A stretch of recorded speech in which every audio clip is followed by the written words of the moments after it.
Greetings and welcome to another edition of The Great Goddess. Praise be to Goddess. Praise be to Goddess. Well, here it is, another Wednesday, and today we have for you the subject, Goddess's Heart. Now, what do we know about Goddess's heart? What is at the core of Goddess? What do we really know about Goddess? What can we know about Goddess? She seems so far away from us, but really she's really near and dear to our hearts. So she's really closer to us than we think. And we can know things about Goddess just by looking into our own hearts and seeing what we find there. So here's my statement. Goddess's heart is soft, and she is gentle as a whisper of air. Now, what does this mean? What does it mean that Goddess's heart is soft and she's as gentle as a whisper of air? What does that mean? And what are the consequences of that for us? Well, since Goddess is so gentle, she's also very forgiving and very kind. And so we don't have to worry about how we've offended her because we know that she will forgive us for the things that we've done to offend her. Not so much what we've done to offend other of her children, but anything we've done to offend her directly, we know that she'll forgive us for. And we know that she's very kind and very gentle because kindness and gentleness is close to her heart. So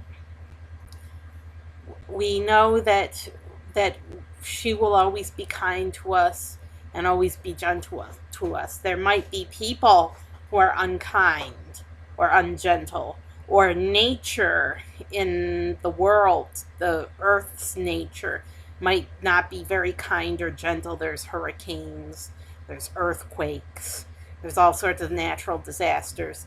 Now, the hurricanes are mostly because of man and man's intervention in the atmosphere of the earth that's causing these hurricanes. But the earthquakes are out of man's control, and there's other things going on in the earth that are out of man's control. So those things might be attributed to angels who can be harsh, but not to Goddess. Things can be attributed to men and the angels that cannot be attributed to Goddess. Goddess is really gentle and kind. So she's not responsible for the things that happen here on earth that are terrible and awful and no good and very bad and that humans perceive as evil. She's not responsible for those things. So Goddess is very kind and gentle and good. And what other consequences does this have for us? Well, it means that we should be kind and gentle and good too. And it means especially that we should be kind and gentle to Goddess, because Goddess's heart is so soft and she's as gentle as a whisper of air. We should be kind and gentle to her. And that means not thinking bad thoughts all of the time that might bother her. Now, some thoughts we can't help, and we should forgive ourselves for those thoughts because we can't help having them. But the thoughts that we can help, the ones that we cultivate in our daily lives, if we cultivate goodness and kindness in our minds and think gentle thoughts all of the time, eventually we'll be thinking kind and gentle thoughts all of the time and won't have bad thoughts anymore, or thoughts that are out of our control, because the brain is an easily conditioned vehicle and the soul can condition the mind. So if we make a decision on our will, on our soul level, to condition the brain with good thoughts and kind thoughts and gentle thoughts.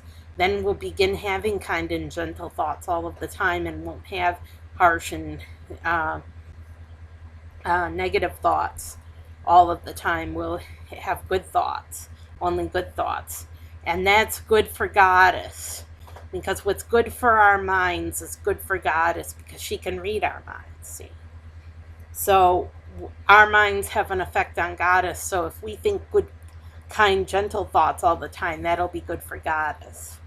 So let's be good to Goddess and only do kind and gentle things as well, and have kind and gentle thoughts, because then that's good for Goddess.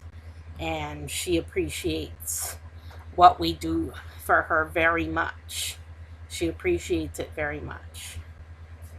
I'm Sarah Jane Alpha Wolf signing off. Have a terrific week and take care.